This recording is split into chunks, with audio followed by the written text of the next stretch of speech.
What's up, everybody, and welcome back to another episode of Blood on the Razor Wire TV, where we bring it to you real and we bring it to you raw. If you haven't already, hit that subscribe button. You might like what we do. But anyway, I'm bringing a guy on that had hit me up. He hit me up and was like, "Hey, Chad, man, I'd like to, come on the show, talk a little bit about my experiences, my life, talk about my father." Everything isn't always prison content. Like I said, my channel is more of a, kind of like a life channel. So I'm bringing Ronnie Blue Eyes on. Ronnie, man, tell the people about you. Tell them who you are and talk a little bit about where you're from and a little bit about your life, bro. So I'm Ronnie Blue Eyes from Boston, Mass. Born and raised New Orange Street Projects, Malden, Mass. I lived all over Charlestown, Everett, Somerville, South Boston. I'm back in Southie now in Boston. And I appreciate you having me on, man, for real. It's not a problem, man. I know that, things ain't always easy out there, right? And I like to bring dudes on that are, trying to start their channel, trying to do good things with their lives. And we talked a little bit about some of the stuff that, you've done in the past, but you're moving more in a positive direction now, right? Yeah, for sure. And I have my little scuffles with the law, destruction of property, possession with intent, distribution. I got a few years probation, continue without a finding. But for the most part, I was lucky to stay out of doing any hard time. And I was focusing on the music and hustling, and I got caught up in the streets though, for sure. I can't say I didn't. Let's talk a little bit about your upbringing. I know your father's been in prison for, a long time. He gets out, he goes back. Tell us a little bit about that. So he pretty much been in prison my whole life. Growing up was pretty cool. He had a lot of friends around the way. They would like rob ice cream trucks, give me free ice cream, beat people up for me. So his name was good. I was still taken care of in the neighborhood, but him not being around, it was crazy because it went from him having a Harley Davidson and the Cadillac to him being gone and gambling, the runaway, and us being pissed poor. Him in prison. He was in prison basically my whole life, in and out. He calls it life on the installment plan. That's kind of like one of the things that we talked about, life on the installment plan. For people that don't know that, it's people go in, they do 2 years, they get out, they go back for 5, they get out, they go back for 3, they get out, they go back for 10, they get out. It's a cycle, a continuous cycle, right? So with your father in prison, when he was out here, he was spending money taking care of you, but when he went to prison, what was life like? It was hard, man.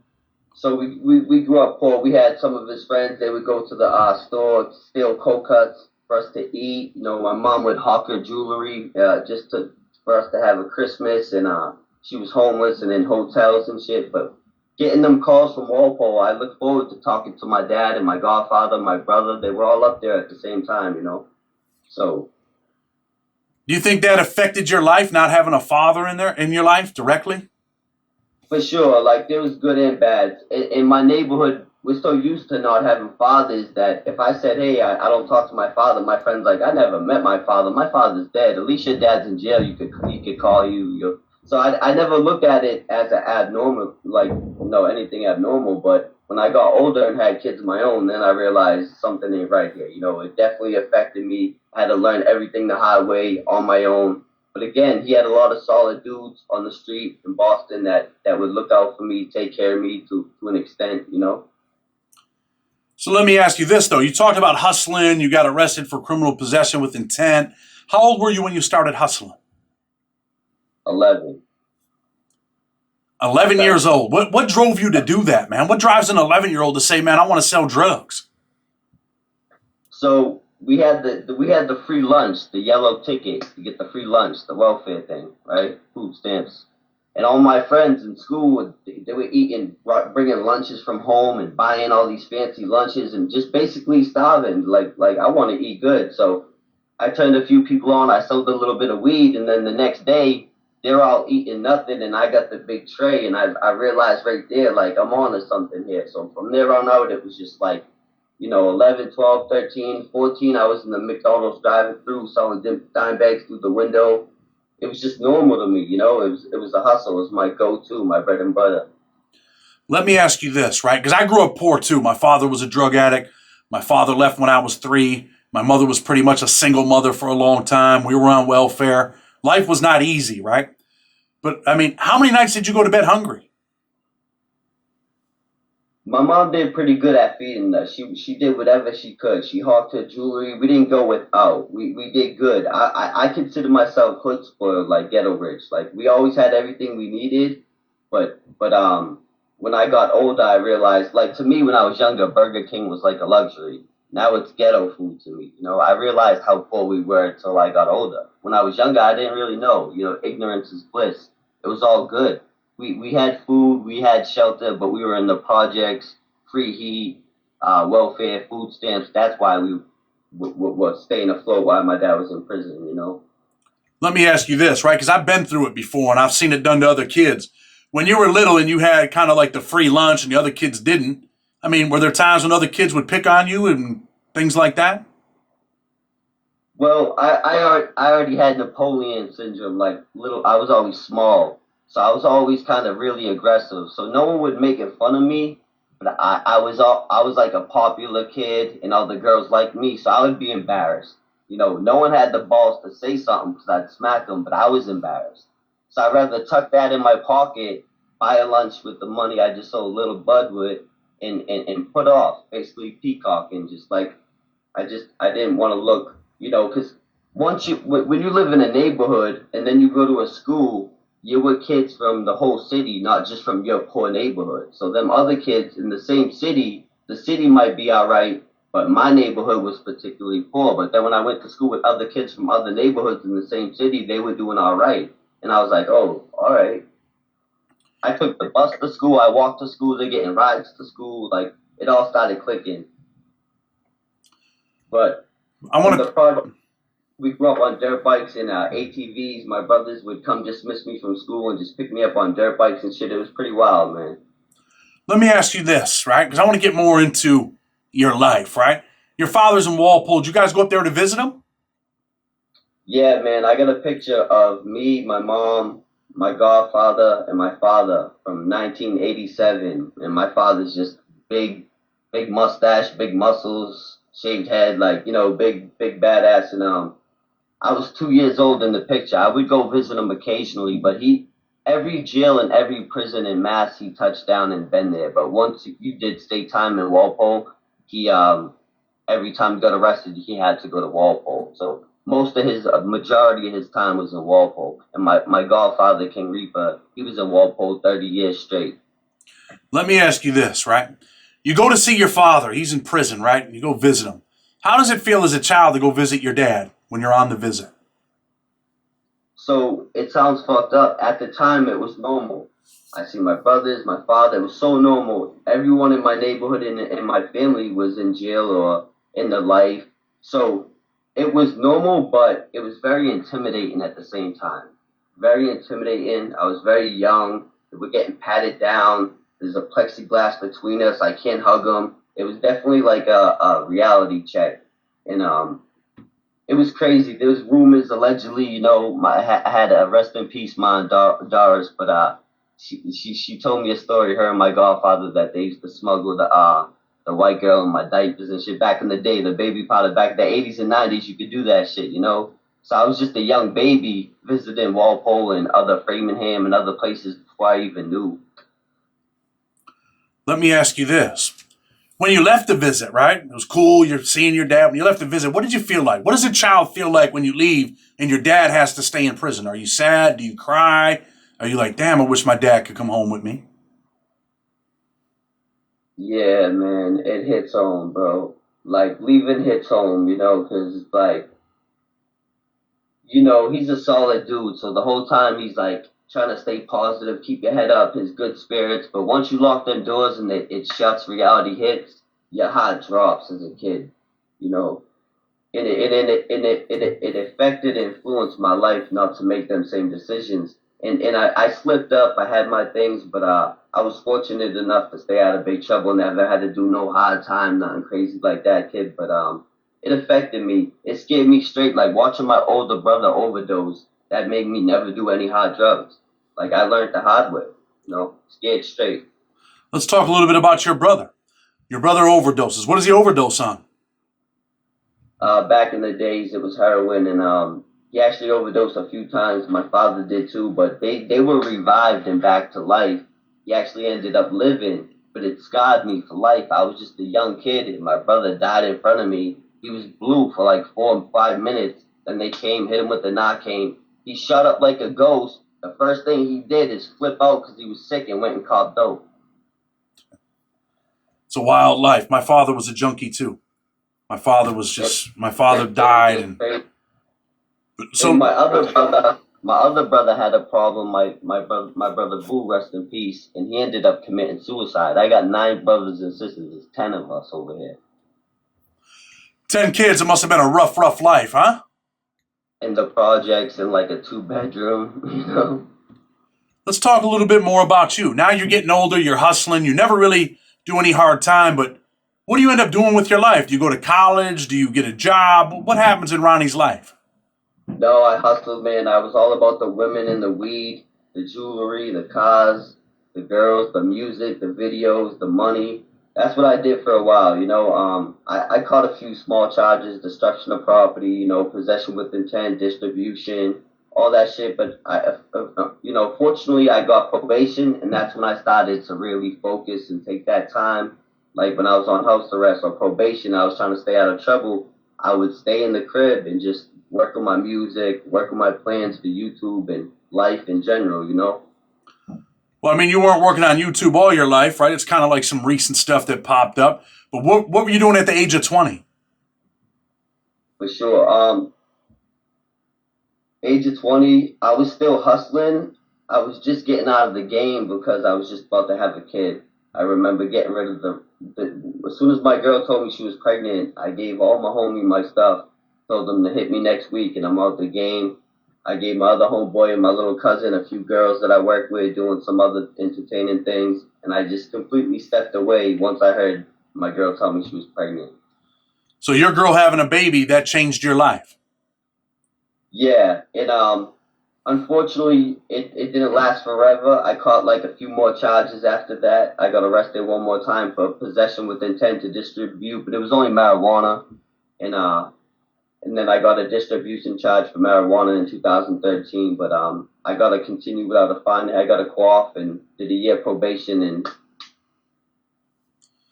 So what happens with your life after all of that stuff? Are you working a job? I mean, are you struggling financially? What's your life like? so then I went on the straight and narrow. I did the family thing. I was a dad, you know. I worked my ass off every day. I put everything else off. And then, unfortunately, around the same time my brother committed suicide, my kid's mother found out I cheated on her, and she left all my stuff on the porch.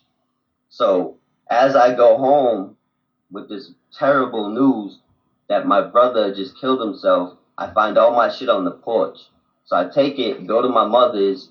She ran off with my kids. Then I started partying, fucking off the loose end, out there shooting and looting and, you know, just acting a fool, man, really going mad and going crazy for a few years. And then, you know, I tried and tried to get back with them. And then I cleaned my shit up. You know, I got back in the gym, got back focused on my music and my goals. And now I got my sons back in my life, and now it's just been uphill from there. I've been back focused on completely doing the positive things, the right things, the music, no partying, no bullshitting, just working, and then working on my hobbies and my passions. You know, I respect the 9-to-5 job, but I respect coming home and working on your goals and your passions as well. Let me ask you this. What are you doing with your life right now? Do you have a job? Are you taking care of your family? I do. I do driveways on my own. I got my own little business. I'm doing driveways, and then when this weather comes, I'll do some landscaping and some cleanouts with the snow removal and shit like that. But I got a scandalous brand. I got a clothing brand, and I'm really just trying to push the music right now because I'm this close from getting the money from YouTube, and I that's just will be another hustle. I like to have 9 grinds, 9 lives, you know. So right now I'm just all about the come up. I'm working part time, and then the rest of the time is just family first, always, all day. You know, taking care of my dogs. I got pit bulls. I'm in the dirt bikes, riding my dogs. So hiking is them, and going to the gym is very therapeutic for me. Bringing my dogs out, going to the gym, going to the studio. That's what keeps me healthy. That's my outlet. What's your relationship like with your father? It was rocky. I was on some fuck that dude. He never did shit for me. What bugged me the most, right, is when you're sitting at home and all you know as a kid is your father ain't there and your mother's struggling, and everybody in the neighborhood is telling you how your father's a stand-up guy and a solid dude and a god and a gangster. And I'm like, fuck that dude. I just know game here, you know? So it was hard for me. But then when I got older and I realized the situations he was put in and sticking up for other people, taking raps for other people, going to jail just for not ratting. A kid was hurt, and, you know, allegedly he shot the dude that hurt the kid, and he did some pretty solid shit that's admirable. When I get older, I could kind of understand and kind of respect and understand. But as a kid, you just know my dad ain't there, so I didn't have no respect for him. But my whole neighborhood did, and I didn't like hearing it. Let me ask you this. Wouldn't you have preferred a father that, was just a regular old guy that went to work, but he was always there with you? Come home from work, maybe throw the football with you, help you with your homework. Is that the type of father that you really wanted? For sure. I mean, it was so alien at the time. It was like that was not what I seen in my neighborhood. None of us had fathers. Everyone's father was dead or in jail or on the street or living on the street or on drugs or alcohol. But when I see movies or see suburban kids and I seen that shit, once I was exposed to it, I was like, holy shit. But I learned that from TV, what a dad is supposed to be like. I learned saying my prayers, doing my push-ups, taking my vitamins from fucking Hulk Hogan. You know what I mean? And I know your father just now recently came home from prison, right? Just this week. How much time did he just do? Straight. I can't even imagine. He just did a skid bit right now. He calls it a skid bit. He was just in there for like a year or two. But before that, his last one was probably like a 3 to 5. How old's your father, man? Shit. He's in his like late 50s, 60s. Do you think it's over with? Do you think he's done going to prison? What are his plans? Shit. I don't know. I had a good point on that because the only reason why I really ended up rekindling my relationship with my father is because I didn't want to deprive my sons of a grandfather. You know, so now my dad's just like an old dog. You can't teach him no new tricks. He wants to go out on his sword, go out on his shield. So he's still just kind of rocking and rolling. He's a rolling stone. That's him. A lot of them Boston guys, man, are, I've been around a bunch of them. Stevie Burke, Anthony Shea. I just helped win Billy Breimer's case. He's getting out of prison. A lot of them Boston guys are, man, caught up in that crime, right? And it's sad when, kids grow up without a father. And that's like an important message that I push on the channel, right? That, be real fathers, real heroes, real dads, real leaders. Yeah. Be all of those things. It didn't hit me until I became a father. It didn't hit me. When I was younger, I used to look up to people like Whitey Bulger and shit, and my dad was like somewhat in that era, an associate allegedly, whatever. What did you think about Whitey getting killed when you heard that? That dude's a scumbag. That dude's a scumbag. He's like Hitler. He's like a sociopath or not. But I looked at this shit like him sending the guns to Ireland. Like I admired that shit. Him taking care of the Irish community. The little shit that I heard, I was ignorant to the ratting and the crazy shit. But as a kid, I looked up to that shit. What are you, Irish, Italian? What are you? I'm Irish. Half of my family's Italian, but I'm all Irish. Half your family's Italian, but you're all Irish? Yeah. So I got 9 brothers and sisters. There's 10 of us. So some of them got different fathers. So some of my sisters and brothers are half Italian, but okay. My father and my mother are Irish. Do you know who Mickey Ward is? Oh yeah. I was with his nephew in USP Lee, man, Shane. You guys got a lot of fighters from there, man. A lot of tough Irish people, right? My dad did time with Dickie. A lot of people, Dickie, man. Dickie was a bad dude, right? Yo, yeah, he is, bro. Didn't he fight Sugar Ray Leonard? Yeah, there was another guy out here, Ronnie Drinkwater. He sparred with Muhammad Ali. He's from my city, Malden, Mass, in Boston area. You guys got a lot of fighters from there, man. A lot of tough guys from Boston, from Mass. Lawrence, Boston, a lot of fighters come from out here. So listen, man, let's talk a little bit about your YouTube channel, what you're trying to do with your life, your music. What type of music do you do? Mostly hip hop, but a lot of the music I got up right now is somewhat old, and I've grown so much as a person. I've grown so much as an artist that I can't wait to share some new music and show the growth and development in that, you know. I mean, But I do have. don't make me hit a beat right now and have you on here, man, singing or rapping or something, bro. Hey, yo, I do have some dope shit up there. I've been learning the short game just to get my numbers up. You know, playing with the shorts, just kind of experimenting with the shorts, uploading the shorts. They're doing pretty well. So tell people what your YouTube channel is so they can go check you out, man. But the music videos, yeah, everybody go check out Ronnie Blue Eyes. I'm on Instagram, Facebook, YouTube. Please subscribe. Ronnie Blue Eyes, Boston Boss. Let me ask you this, right? Before we get ready to close, let me ask you a little bit about your kids. How many kids do you have? I have 2 sons, Irish twins. They're twins? Irish twins, Pierre Pot. Oh, okay. So let me ask you this, right? How old are they? 14 and 15. Are they the most important thing in your life? 100%. Do they motivate you to be a good father, to do the right thing and not make bad decisions? To do everything my father didn't, and to be a better man, just to be a better father, son, brother, cousin, uncle, man in general.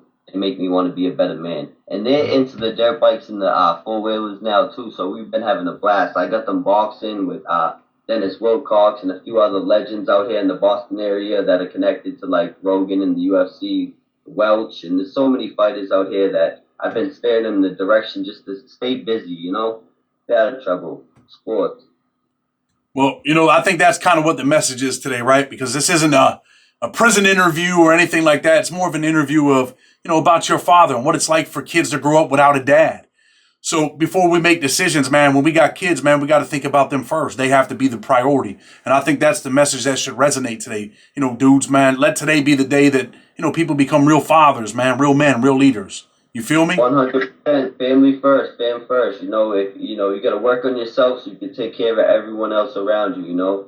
And that's just the tip of the iceberg. I got stories for days about my godfather and my father and growing up in the projects, SWAT teams, and just crazy, crazy shit. And dealing with my brother's suicide, that's when I kind of went off the deep end partying and when I lost my kids at the same time. So I got a lot more, man. Maybe we could do it again one night. I appreciate you having me on big time.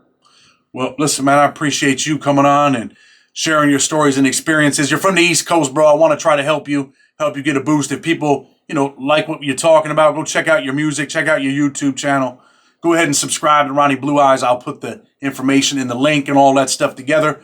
But listen, man, I appreciate you and just want you to have a good night and tell people, man, Blood on the Razor Wire TV with respect. Until tomorrow, we're out.